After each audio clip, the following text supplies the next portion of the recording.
Hello, I'm Joyce Abady. I'm the owner of Carousel Preschool in Norwalk. I'm honored to read this poem to you. It was written in 2001 by Keith Getty and Stuart Townsend, both songwriters of Christian contemporary worship songs. It is not the property of the Norwalk Public Libraries. It's a favorite of mine, and my hope is that it will be a favorite of yours too. It's entitled, In Christ Alone. In Christ alone, our hope is found. He is our light, our strength, our song. This cornerstone, this solid ground, firm through the fiercest drought and storm. What heights of love, what depths of peace, when fears are stilled, when strivings cease. Our comforter, our all in all, here in the love of Christ we stand. In Christ alone, who took on flesh, fullness of God and helpless babe, this gift of love and righteousness, scorned by the ones he came to save, till on that cross as Jesus died, the wrath of God was satisfied, for every sin on him was laid, and here in the death of Christ we stay. There in the ground his body lay, light of the world by darkness slain. Then bursting forth in glorious day, up from the grave he rose again. And as he stands victorious, sin's curse has lost its grip on us. For we are his and he is ours, bought with the precious blood of Christ. No guilt in life, no fear in death. This is the power of Christ in us. From life's first cry to final breath, Jesus commands our destiny. No power of hell, no scheme of man can ever pluck us from his hand. Till he returns or calls us home, here in the power of Christ we'll stand. Reach out to God, and he will reach out to you. God bless you all. My name is MANN. And for this pop-up poetry event, which, by the way, Happy Poetry Month, I will be sharing a poem of my own, which is called Hourglass. The reason why I chose this poem in particular is because during the pandemic, the concept of time has seemed pretty warped, and I'd like to explore that. So, without further ado, here is my poem, Hourglass.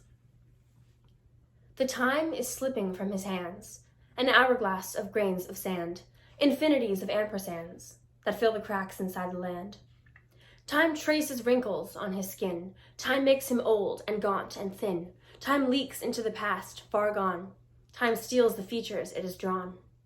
His rope is frayed and soon will snap. Time dots across his lifelong map. His energy is only sapped as time pours slowly on his lap. Time weaves a web of life and death. Time counts down every labored breath. Time counts down days for every pawn. Though past seems dead, time ticks on. My name is Robin, and I'll be reading two original pieces. The first piece is called That's Who I Am. I wrote that piece because it relates to what's happening in our society and around the world. And I think it's very important that we remember who we are during these times. Here goes the first piece. You tried to define my identity, devaluing my worth and legitimacy, my color, race and creed, mere pawns in your scheme. You faked the funk to plot my demise, but I'm no punk. I've got tenacity and I've got spunk. That's who I am. Fearfully and wonderfully made, God chose my color and shade. I'm part of his plan to bring salvation to sinful man. That's who I am. A child of the King, joint heirs with Christ. I speak with authority. I know my identity. I am royalty. That's who I am. This second piece is called God Alone. I chose this piece as a reminder to some and to inform others that there is a supreme power.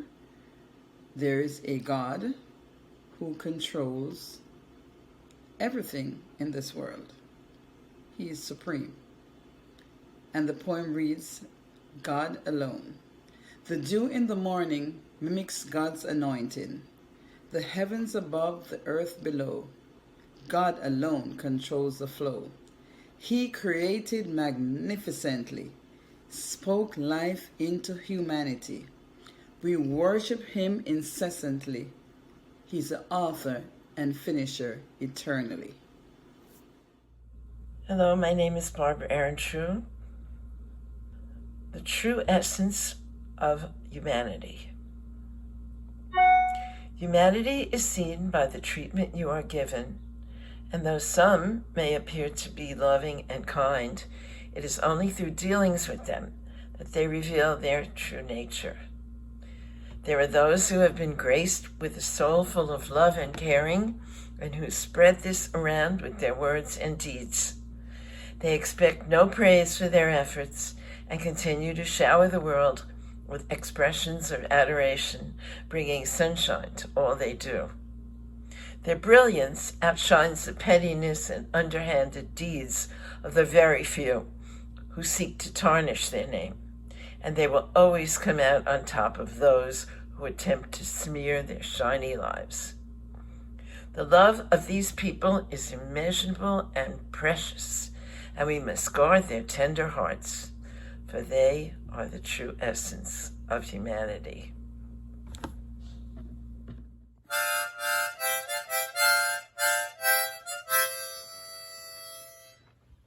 Hey, I'm Larry Jablonski. I live in South Norwalk with my wife Sharon and our wonder dog Cleo. And this is about poetry, so I presume you're wondering what's the deal with the harmonica. And some of my poetry page friends from earlier in the year through Norwalk Public Library, Sally and Cindy et al., will remember that at the end of my interview, when asked what's next, what are some things that this sad retiree wants to do, at the top of my list was to go out and take harmonica lessons. And I'm sure you're wondering, oh, what the heck did he do with the money? I beg your patience, and we'll see where we go. Cannot tell you how great it is to be part of April and Poetry Month. And again, thanks for the opportunity to Sally and the Norwalk Public Library team. Thanks for not forgetting me. This is a poem that's called Ode to Follow, O-D-E, to Follow. It's one of my very newest poems, and with a more vibrant spring approaching from a really tough winter. This one's about lost and found, maybe even more lost and realized. We'll see what you think. I won't get too hung up on Easter, but there's an Easter reference as well. So let's try it. It's called Ode to Follow. I should have locked the gate behind me, expecting one of you would find me, kneeling, reeling, feeling for the key. Lost below the snow, above the law, icy gasps obscuring what we saw, sheepishly until Easter time thaw. Upending, ascending in new light, rechristening grand titular flight, a case of mistaken acolyte.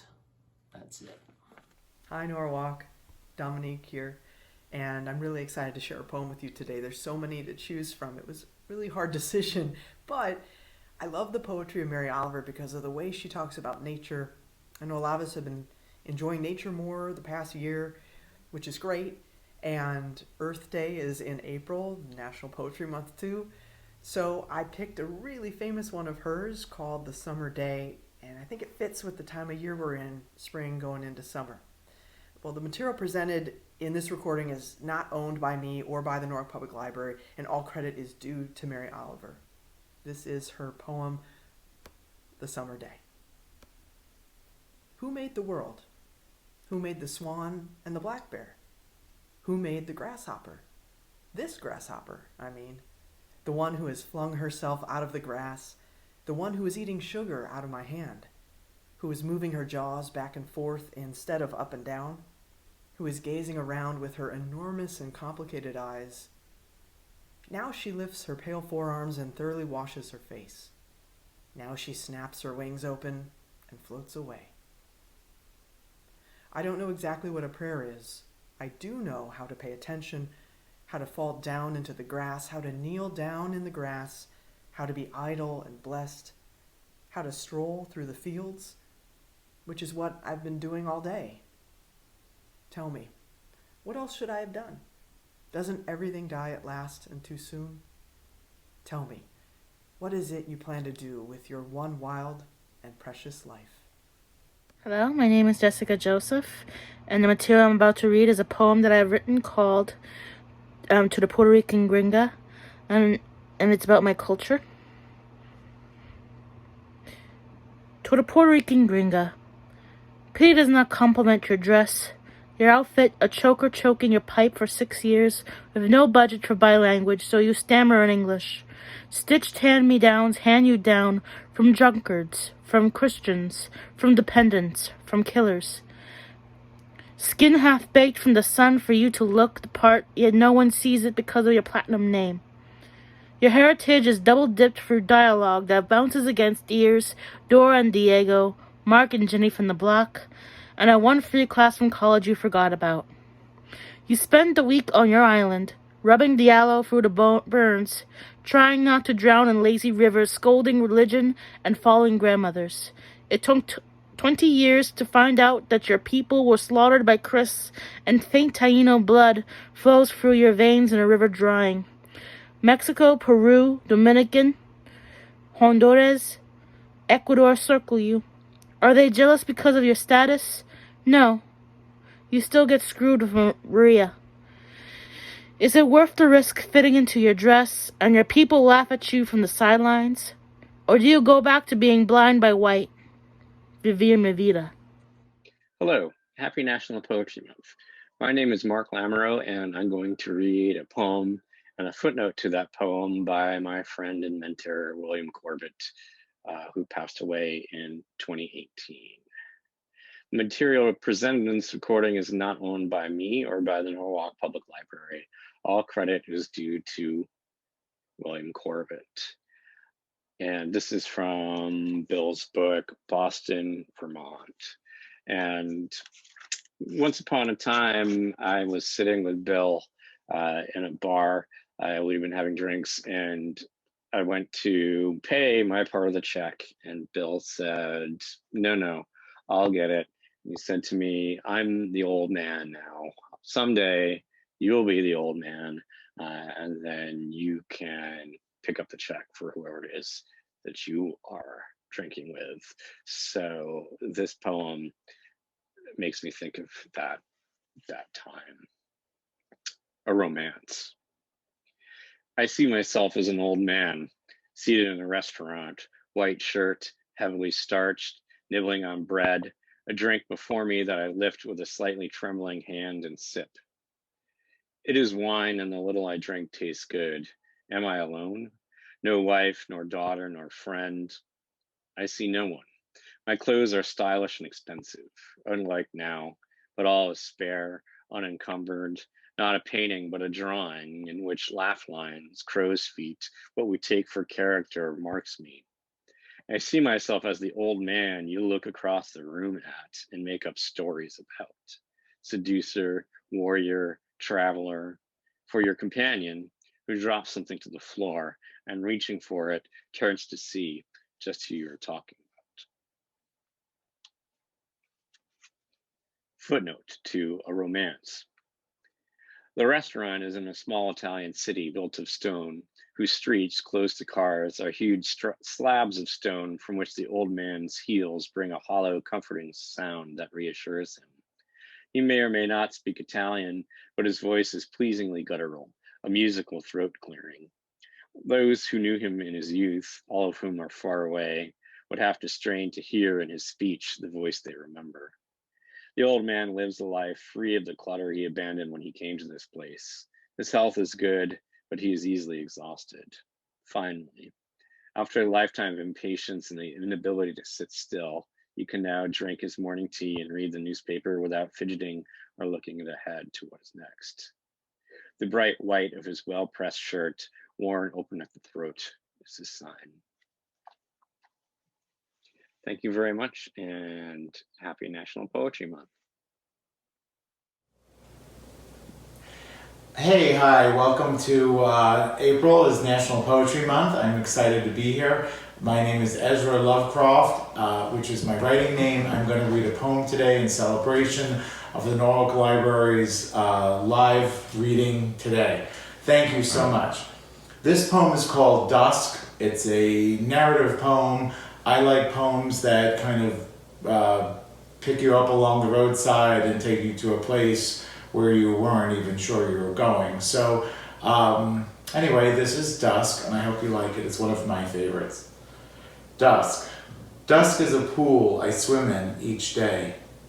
When the sun sets, it often clogs the drain. Overflowing, a flood tide rises above my windows, and once submerged, each one becomes an aquarium of ocean blue. I'd drown if I should break out. Safer to swim up the chimney, risk a soft chlorine mouthful to spit up at the moon, its reflection bursting into fragments that stab and smash about me as I surface. Bold Leviathan with fins waving, I soar and splash towards a starry net of air. A navy blue shimmer below persuades me to stay wet, return home. A floodlight comes on. Countless gnats swarm, tempting me to surface again. I open my mouth wide to feast on them. Too many to hold, I swim towards a new constellation. Thank you. Hi, welcome to the Norwalk Library's National Poetry Month live reading here via Zoom. And I'm very excited. My poems are narrative. I write under the name of Ezra Lovecroft. In case you didn't notice, I have a little bit of a flair for the dramatic. And the poem I'm going to read today is a narrative poem. It kind of picks you up, takes you someplace where you didn't know you were going, and then drops you off. So this poem is one of my favorites. It's called Lost and Found. There is something behind the eyes that can only be seen by those who have lived many lives. It's the memory of loss, the joy of discovery that combine to color the iris and give it a spin of marble glass, broken up like spaces in a spider's web. You can see it sometimes in the ancient eyes of old souls or Roman bronzes, full figures and busts that clung to darkness below the sea and sunken wreckage where they laid, staring out from the muck, out from the mucky haze on the ocean floor for millennia. Now perched atop a fitting granite pedestal with polished OG edge, intaglio place card, cool with air conditioning, bright man-made stars above, he has come to stand in softly painted walls and light beams with even softer echoes. Schools of fish, now leagues of scholars and school children, stare back at you, swarm around your ankles. Good morning, this is Diane LOWMAN, Poet Laureate of Westport, Connecticut. I'm recording these 3 haiku that I've written. So they are the property not of Norwalk Public Library, but of me. And I wrote these during kind of the heart of the pandemic, almost a year ago for Poetry Month last month. So I'm going to read 3 haiku that I wrote for the month of April 2020. This one is called Cake. Throwback to a time when celebrations happened with cake in person. The next one is called History. What will this look like in 100 or more years? What will the books say? And finally, for the students out there who I give a lot of credit to, this one's called School's Out. School's out forever, says prescient Alice Cooper. Please unsing your song. Thank you very much, and happy Poetry Month. The years have passed by in the blink of an eye. moments of sadness and joy have flown by.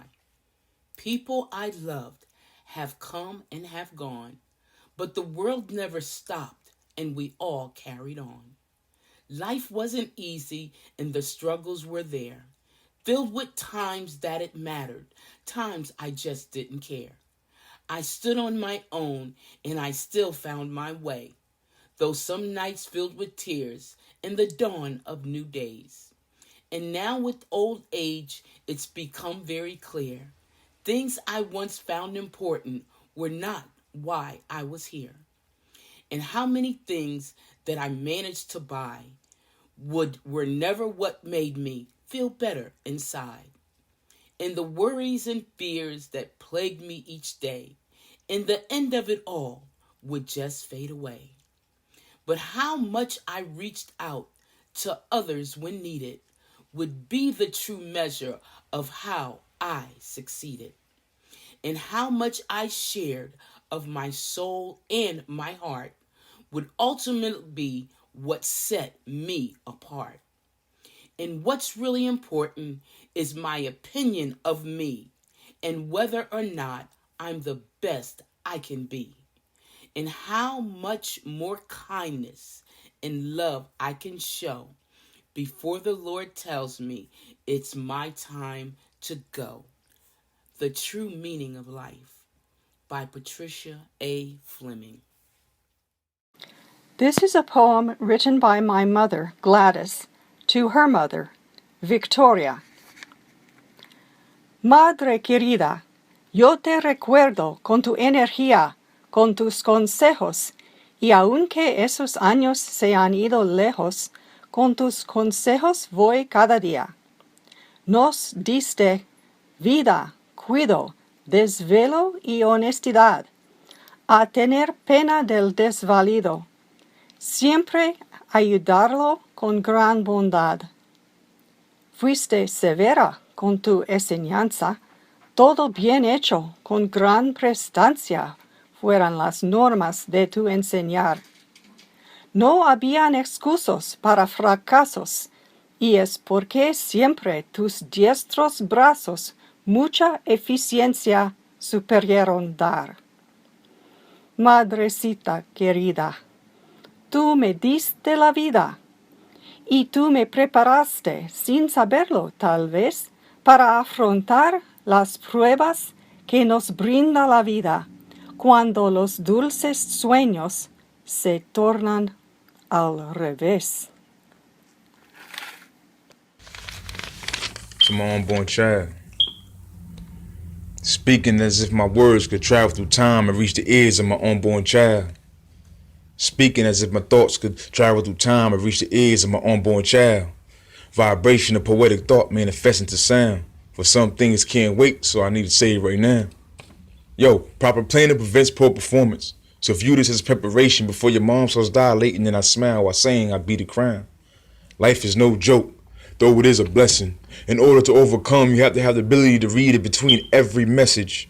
Knowledge is power, but trust and information is continuously manipulated with evil intentions. So please don't fall for another man's definition of truth, because even today's teachers and preachers never investigated the facts of the lessons.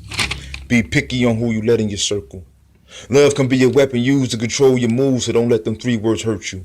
Emotions have become the tool to fool you into submission of unnatural curfew, where you live within the fantasy of your heart and ignore the reality outside. Confusion becomes a lifestyle of the one who was never certain. He who could never accept things for what they really is. I would not be the parent to raise a child into a kid, and God knows you will be respected for your intelligence. It's not just about being tougher than the toughest, but more like being smarter than the smartest.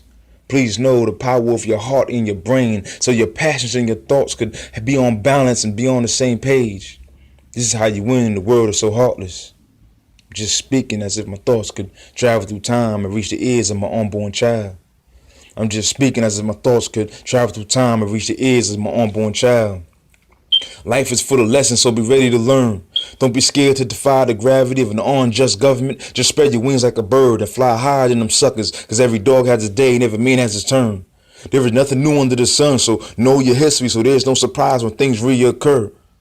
And yeah, you will be trained on the laws of the land, the do's and nots. How to use a knife or a gun, even the direction of a shot.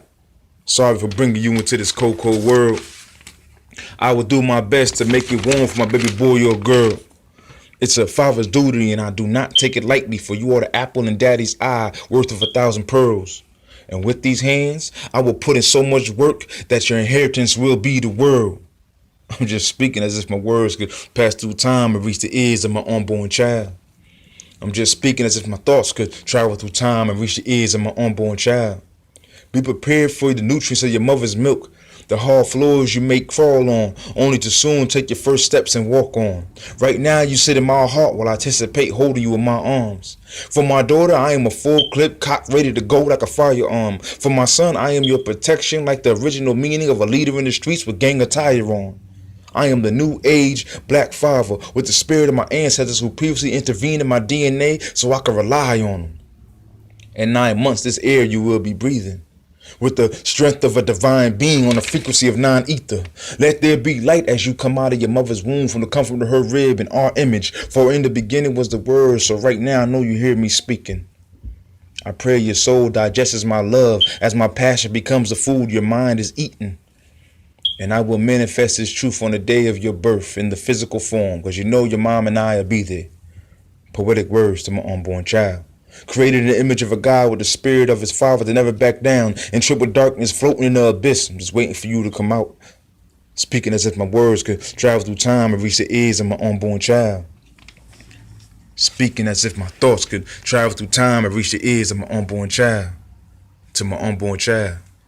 Red Poet. Hi, my name is RODWELL-LAWTON, and I'm the Associate Director of the Domestic Violence Crisis Center. Today, I'm reading a poem titled Encased in a Box, which is from the Poetry of Abuse collection by Christine HAGION. We chose this poem as it talks about how victims of domestic violence often lose their sense of identity when they are experiencing abuse, due to the emotional abuse that they have experienced, and also often having their abuser as their point of focus and always having to accommodate their abuser. And the material presented in this recording is not owned by me or by the Norwalk Public Library. All credit is due to Christine HAGION. Encased in a box. I was whole, loving, trusting you, seduced by my anxieties. I merged with you and lost my identity. For in your eyes, I do not exist. I became the mirror of your image of me, having no self outside you. Your world became my reason for being, your happiness my only concern, your disappointment my failure. I am ornamental, yet valueless, a mere reflection of what and who I once was. Your lover, now your hostage, imprisoned in this framework, broken. All that is left are splinters, jagged pieces of glass, the fragments of my being encased in a box, tightly wrapped and sealed with a masking tape of false bravado, appearing whole, yet remaining shattered. Thank you. Hello, my name is Catherine Schneider, and I'd like to share the first poem from my book, I Used to Remember the Story of How, with you. The poem is called Say Go. Go to the place where you start again and say go. Start again at the question you've already asked. Start from a place you've been to before. And listen to the GPS say, continue on. Go to the place where your grandmother rests, remembering you, forgetting everything else. Start from a place you both will remember. And listen to the GPS say, continue on. Go take a drive in the sunshine in the autumn. Start again on heights of hope you couldn't forget. Mindful enough now, in the present, to cherish it. And listen to the GPS say, continue on. Thank you. Happy Poetry Month. I'm going to read the poem Spoon Drawer by Melissa Slattery, who is me, so no disclaimer. Spoon Drawer. I open the spoon drawer and it feels as if I am standing within a museum of my ancestors.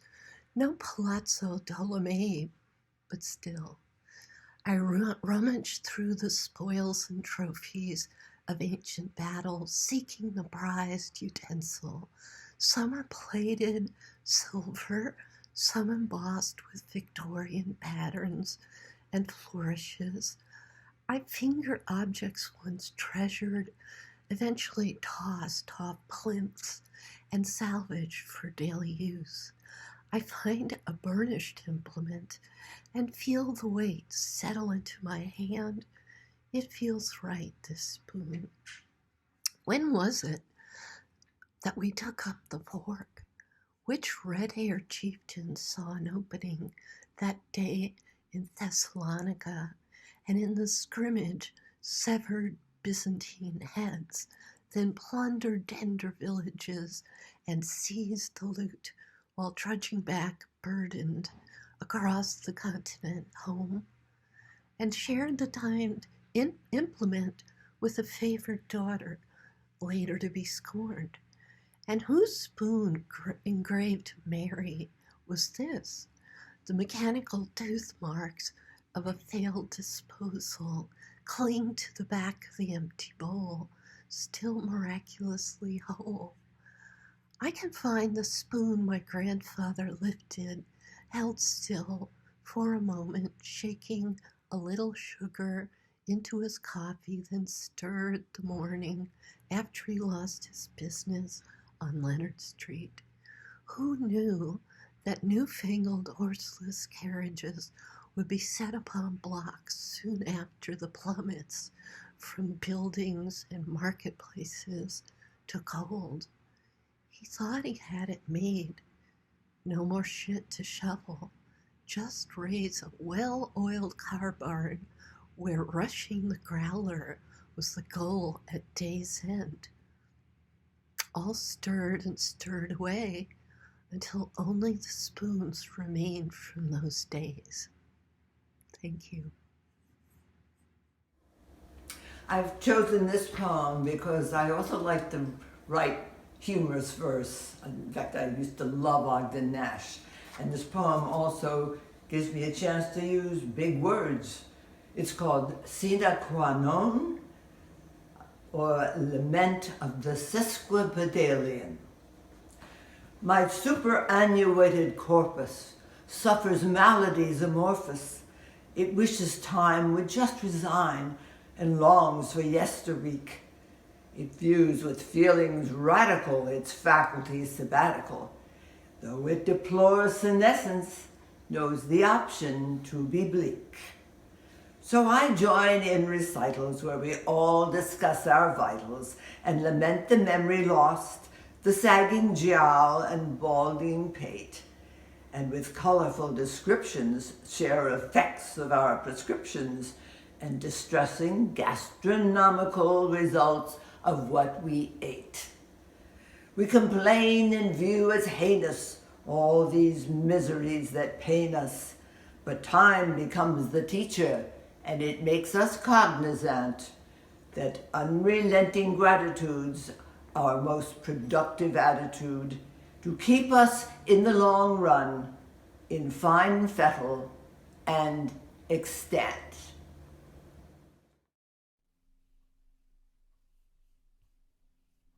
Hello, my name is Janie Williams. I'm a Norwalk Public Library board member, and I'm reading a poem I wrote called Breathe In, Breathe Out. And it goes as follows. Breathe in light, breathe out darkness. Let my body, health, heal itself. My brain is clear, becoming oneself. Breathe in light, breathe out darkness. I hear my heartbeat. I feel the tingling in my feet. Breathe in light, breathe out darkness. My body floats into the sky. It's funny, but I feel a glorious high. Breathe in light, breathe out darkness. I can see the Lord with outstretched hands. I smile because this is where I will one day land. Breathe in light, breathe out darkness. Thank you.